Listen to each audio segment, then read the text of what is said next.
నిన్న జరిగిన Gujarat టైటాన్స్తో Punjab Kings తలపడగా Punjab Kings 11 పరుగులు తేడాతో గెలుపొందింది. మొదట టాస్ గెలిచిన గుజరాత్ టైటాన్స్ జట్టు ఫీల్డింగ్ ఎంచుకుంది. ఇక పంజాబ్ కింగ్స్ బ్యాటింగ్లో ప్రియాంష్ ఆర్య పరుగుల తుఫాను మొదలుపెడితే ఆ తరువాత శ్రేయాస్ అయ్యర్ దానిని సునామీగా మార్చాడు. సిక్సర్ల వర్షం కురిపిస్తూ తన ఐపీఎల్ కెరీర్లో అత్యధిక వ్యక్తిగత స్కోర్ను సాధించాడు. ఐపీఎల్ అంటేనే సిక్స్లు, ఫోర్లు అన్నట్లుగా పంజాబ్ బ్యాటర్లు తొలి మ్యాచ్ నుంచే వీరబాదుడు మొదలుపెట్టారు. మరీ ముఖ్యంగా తన బ్యాటింగ్తో విధ్వంసం సృష్టించాడు శ్రేయాస్ అయ్యర్. ప్రేక్షకుల మీద సిక్సర్ల వర్షం కురిపించాడు. మరోవైపు తనని వదులుకున్న కోల్కతా నైట్ రైడర్స్ ఎంత విలువైన ప్లేయర్ను వదులుకుందో తన బ్యాట్తో చూపించాడు. ఐపీఎల్లో ఫ్రాంచైజీ మారిన తర్వాత అద్భుతమైన ఆటతో తన ఐపీఎల్ కెరీర్లో తొలి అత్యధిక స్కోర్ను నమోదు చేశాడు.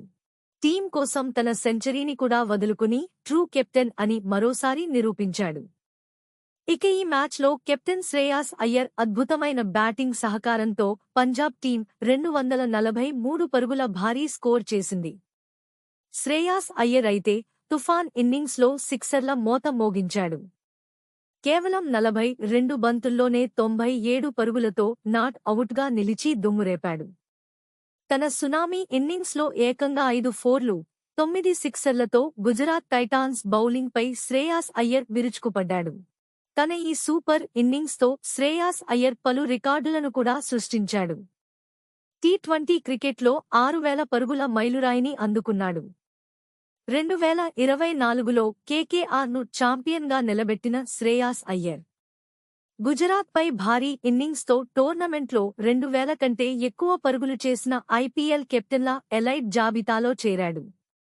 2015లో ఐపీఎల్లోకి అడుగుపెట్టిన శ్రేయాస్ అయ్యర్ 2021 వరకు ఢిల్లీ క్యాపిటల్స్ జట్టులో భాగంగా ఉన్నాడు. ఆ తరువాత కోల్కతా నైట్ రైడర్స్ జట్టు తీసుకుంది. ఐపీఎల్ 2024లో కేకేఆర్ను ఛాంపియన్గా నిలబెట్టాడు. కేకేఆర్ మూడో ఐపీఎల్ టైటిల్ను గెలుచుకోవడంలో ప్లేయర్గానూ, కెప్టెన్గానూ కీలక పాత్ర పోషించాడు. ఐపీఎల్లో ఇప్పటివరకు 117 మ్యాచ్లు ఆడి శ్రేయాస్ అయ్యర్ 127కి పైగా స్ట్రైక్ రేట్తో 3127 పరుగులు చేశాడు. 2025లో శ్రేయాస్ అయ్యర్ పంజాబ్ కింగ్స్ జట్టులో చేరాడు. ప్రారంభ మ్యాచ్లోనే దుమ్మురేపాడు. ఐపీఎల్లో 2000 పరుగులు సాధించిన 7వ ఐపీఎల్ కెప్టెన్ అయ్యాడు. అదేవిధంగా విరాట్ కోహ్లీ, ఎంఎస్ ధోనీ, రోహిత్ శర్మ, డేవిడ్ వార్నర్లతో కూడిన ఈ ఎలైట్ గ్రూప్లోకి కూడా చేరాడు.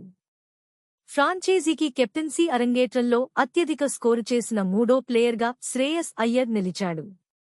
అలాగే శ్రేయాస్ అయ్యర్ బ్యాటింగ్ పవర్తో నరేంద్ర మోడీ స్టేడియంలో రెండో అత్యధిక స్కోర్ చేసిన జట్టుగా పంజాబ్ నిలిచింది.